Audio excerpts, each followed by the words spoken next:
बिस्मिल्लाहिर्रहमानिर्रहीम। हम interval estimation पढ़ रहे हैं। इंटरवल एस्टिमेशन में आपने confidence interval for population mean, ठीक है, फिर confidence interval for population proportion, इसी तरह confidence interval for difference between means के 3 केसेस आपने पढ़े। Confidence interval for difference between 2 population proportions जो है ये हमारा आज का टॉपिक है।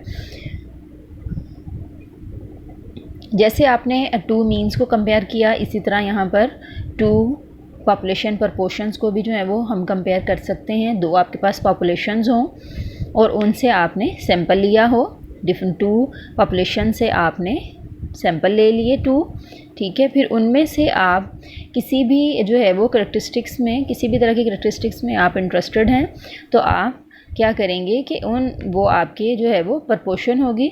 उन प्रपोर्शन को आपने दोनों सैंपल्स की जो प्रपोर्शंस हैं जिसमें भी जिसको भी आप कंपेयर करना चाहते हैं, जैसे कोई प्रोडक्शन प्रोसेस है तो उसमें नंबर ऑफ़ डिफेक्टिव आइटम्स जो हैं उसमें आपका इंटरेस्ट है तो वो फिर आपका जो है वो प्रपोर्शन होगी। और इसी तरह इन्फेंट्स की जो मोर्टेलिटी है, ठीक है, जैसे at the time of birth जिन बच्चों की डेथ हो जाती है, ठीक है, वो इन्फेंट मोर्टेलिटी है या फिर बर्थ के बाद जो है वो डेथ होने को इन्फेंट मोर्टेलिटी कहते हैं। तो वो आप 2 डिफरेंट ग्रुप्स में से जो है वो आप देखना चाहें, कंपेयर करना चाहें। इसी तरह और बहुत सी एग्जांपल जो हैं वो प्रपोर्शन की हो सकती हैं। जैसे आप अर्बन एंड रूरल के अनएम्प्लॉयड पर्सनस को कंपेयर करना चाहें, और इसी तरह लेफ़्ट हैंडेड स्टूडेंट्स जो हैं वो 2 डिफरेंट कॉलेजेस से या फिर 2 डिफरेंट क्लासेस से आप उनको कंपेयर करना चाहें, तो ये हो जाएगी कंपैरिजन बिटवीन 2 पॉपुलेशन प्रपोर्शंस। तो क्योंकि आपके पास इंफॉर्मेशन जो है वो पॉपुलेशन से नहीं होती, आप इसी पॉपुलेशन से जो है वो सैंपल सेलेक्ट करते हैं और फिर जो है वो कॉन्फिडेंस इंटरवल एस्टिमेशन आप करते हैं। तो जब आप सैंपल से प्रपोर्शन कैलकुलेट करते हैं तो उसको हम P से डिनोट करते हैं और पॉपुलेशन की प्रपोर्शन पाई से। तो P1 इक्वल होगा x1/n1 और इसी तरह सेकेंड सैंपल से आप सेकेंड प्रपोर्शन कैलकुलेट करेंगे और वो होगा x2/n2। अब कॉन्फिडेंस इंटरवल क्या होगा इसका, P1 माइनस P2, जैसे मीन्स के लिए μ1 माइनस μ2 के लिए x⁻1 माइनस x⁻2 था, इसी तरह यहाँ पर प्रपोर्शन के लिए है कि ये इक्वल होगा P1 minus P2 plus minus ये sigma of P1 minus P2 है। ये क्या है, expected value of mu of P1 minus P2, ठीक है। और ये किसके इक्वल है, P1 minus P1/n1 plus P2 minus P2/n2, ठीक है।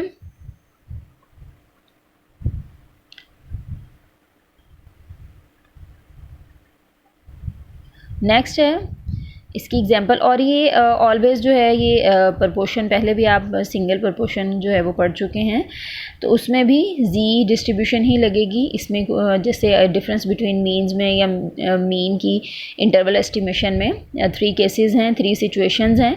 यहाँ पर प्रपोर्शन में एक ही सिचुएशन होती है, ठीक है, लार्ज सैंपल होता है और ये स्टैंडर्ड नॉर्मल डिस्ट्रीब्यूशन ही जो है वो को अप्रोच करता है, तो इसलिए यहाँ पर ऑलवेज जी डिस्ट्रीब्यूशन यूज़ होगी, स्टैंडर्ड नॉर्मल डिस्ट्रीब्यूशन लगेगी।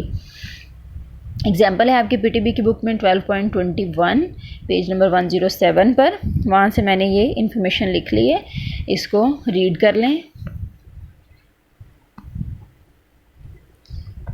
An antibiotic for pneumonia was injected into 100 patients with kidney malfunctions, ठीक है, ये बीमारी है, यूरेमिक पेशेंट्स हैं ये, ठीक है, किडनी का जिनको प्रॉब्लम है, and into 80 patients with no kidney malfunction, जिनको किडनी का प्रॉब्लम नहीं है, ठीक है, नॉर्मल पेशेंट्स हैं। Some allergic reactions developed in 40 of the uremic patients, वो जो इंजेक्ट किया गया है एंटीबायोटिक निमोनिया के लिए पेशेंट्स में, ठीक है, 100 लिए गए हैं ऐसे जिनको किडनी का प्रॉब्लम है, यूरेमिक पेशेंट्स हैं, और 180 वो हैं जो कि नॉर्मल पेशेंट्स हैं, ठीक है। तो उसमें एलर्जिक रिएक्शंस जो हैं वो डेवलप हुए हैं पहले 100 में से 40 में, एंड सेकंड जो सैंपल था 80 का उनमें 16 में, ठीक है। तो कंस्ट्रक्ट करें 95% confidence interval for difference between population proportions, ठीक है। ये आपको पता चल रहा है कि ये प्रपोर्शन का ही है क्योंकि आपके पास एक सैंपल है और उसमें से जो जिस एलिमेंट में आप इंटरेस्टेड हैं वो आपको दे दिया गया है, ठीक है। किसी एंटीबायोटिक का जो है वो इफ़ेक्ट चेक कर रहे हैं यूरमिक और नॉर्मल पेशेंट्स पर, ठीक है। तो ये आपने यहाँ पे देख लेना है। सबसे पहले तो सैंपल साइज़ लिख लेना है, N1 100 है, N2 80 है।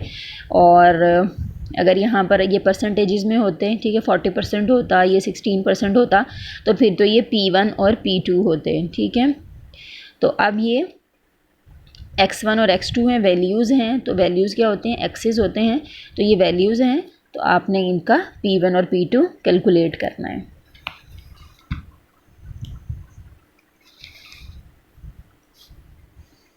P1 क्या है, x1 ओवर n1 और P2 है x2 ओवर n2।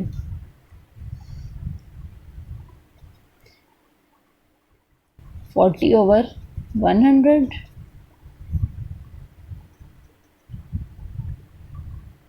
16/80।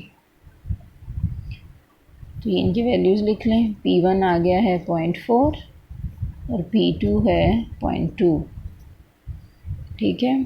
अब कॉन्फिडेंस कोएफिशिएंट 95% के लिए चाहिए, ठीक है। वो आप काफ़ी दफ़ा फाइंड आउट कर चुके हैं, वो आपको आता भी होगा। इसके इक्वल होता है 1 minus alpha is equal to 0.95। This implies alpha is equal to 0.05। This implies alpha by 2 is equal to 0.025।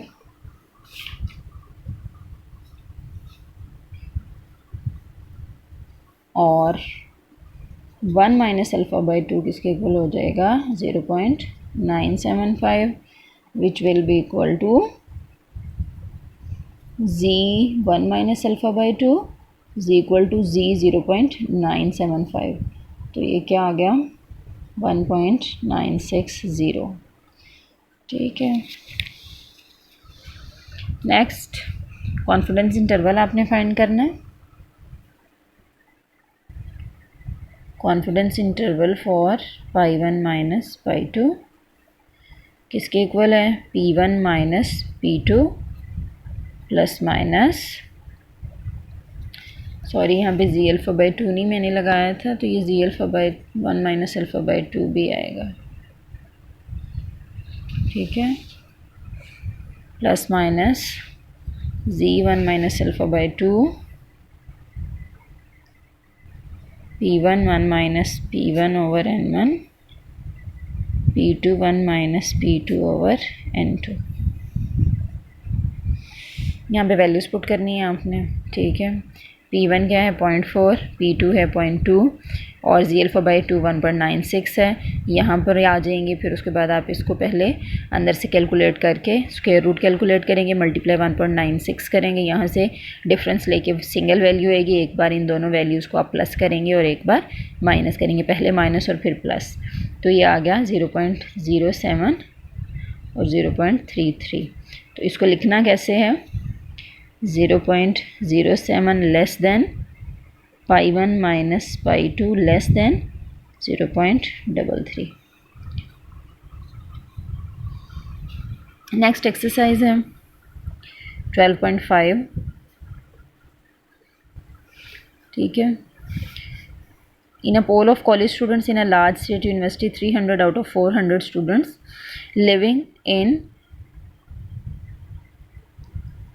dormitories approved a certain course of action, whereas 200 out of 300 students not living in dormitories approved it. Estimate the difference in the proportion favoring the course of action and compute 90% confidence interval for it, ठीक है। Estimate क्या करना है, difference between the proportions. तो proportion सबसे पहले आप find करनी है, यानी पी आपने फाइंड कर लेने हैं।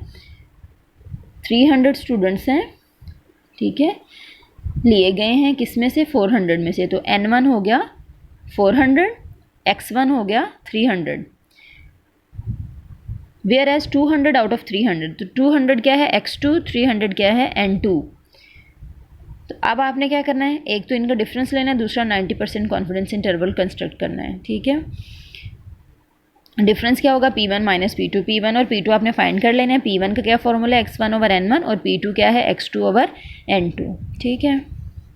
नेक्स्ट है, in a random sample of 400 adults and 600 teenagers who watched a certain television program, 100 adults and 300 teenagers indicated that they liked it.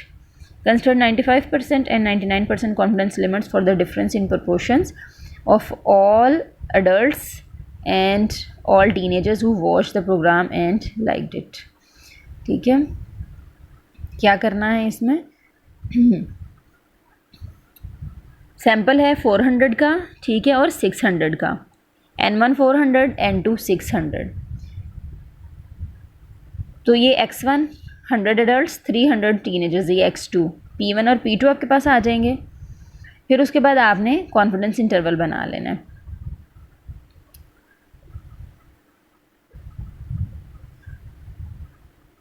हाँ जी, यहाँ पे π2 माइनस π1 इसलिए किया है क्योंकि जो वैल्यू है वो स्मॉल होगी π2 की और π1 की जो है वो बड़ी आ रही होगी,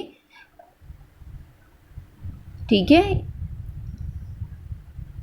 नहीं सॉरी, ये जो π1 की P1 की वैल्यू आएगी ये स्मॉल आएगी, P2 की वैल्यू लार्ज आएगी, ठीक है। इसलिए इसका ऑर्डर चेंज किया ताकि यहाँ पर कॉन्फिडेंस इंटरवल जो है वो नेगेटिव ना बने, उसकी इंटरप्रिटेशन जो है वो इजी नहीं होती, इसलिए इसको पॉजिटिव ही ज़्यादातर लिया जाता है।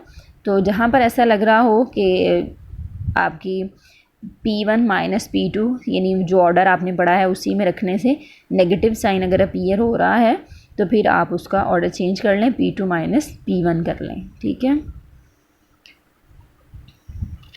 नेक्स्ट सारे क्वेश्चन जो हैं वो इसी तरह आपने कर लेने हैं, सिंपल हैं, इनमें कोई प्रॉब्लम नहीं है, ठीक है। अगर कोई इसमें प्रॉब्लम हो तो आप मुझसे डिस्कस कर सकते हैं।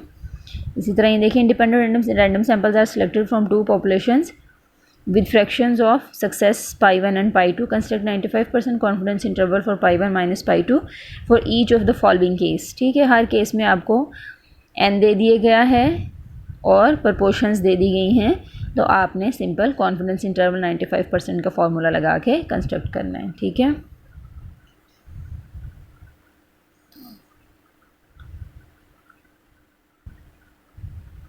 यहाँ पर ख़ुद बताया गया है कि आपने π1 माइनस π2 के लिए ही करना है। अगर कहा ना जाता बिटवीन 2 प्रपोर्शंस जो है वो डिफरेंस कह दिया जाता तो फिर आप के पास चॉइस थी कि आप जो है वो P1 पहले रख लें या फिर P2 पहले रख लें, ठीक है। लेकिन नेगेटिव साइन को ख़त्म करने के लिए ऑर्डर P1 माइनस P2 ही है, लेकिन अगर नेगेटिव साइन अपीयर होता हो तो फिर आप ये करते हैं। तो यहाँ पर क्योंकि कह दिया गया है कि π1 माइनस π2 का ही करना है, तो यहाँ पर फिर आपने ऑर्डर को चेंज नहीं करना, ठीक है। तो इसलिए नेगेटिव साइंस भी अपीयर हो रहे हैं। नेक्स्ट ऑब्जेक्टिव क्वेश्चंस हैं, ये आपने सारे अच्छे तरीके से रीड करने हैं। ये सारा आपका जितना भी चैप्टर आप पढ़ चुके हैं ये उसी में से हैं, यही आपका ऑब्जेक्टिव पेपर है, ठीक है। इसको आपने अच्छे तरीके से रीड करना है, ठीक है। ये सारा देख लें, इसको आपने याद नहीं करना, अंडरस्टैंड करना है, ताकि जब भी आप पढ़ें इसको कहीं पर तो आपको पता हो कि इसका क्या मतलब है, यहाँ पर क्या आना है, ठीक है। तो ये सारा आपने अच्छे तरीके से अंडरस्टैंड करना है, इसको बिल्कुल भी याद नहीं करना, ठीक है। इसमें से किसी बात की समझ नहीं आई तो आप मुझसे डिस्कस कर लें। चैप्टर जो है ये क्लोज़ हो चुका है, एक्सरसाइजेस कंप्लीट कर लें और जो इसमें कोई प्रॉब्लम है वो मुझसे पूछ लें। अल्लाह हाफिज़।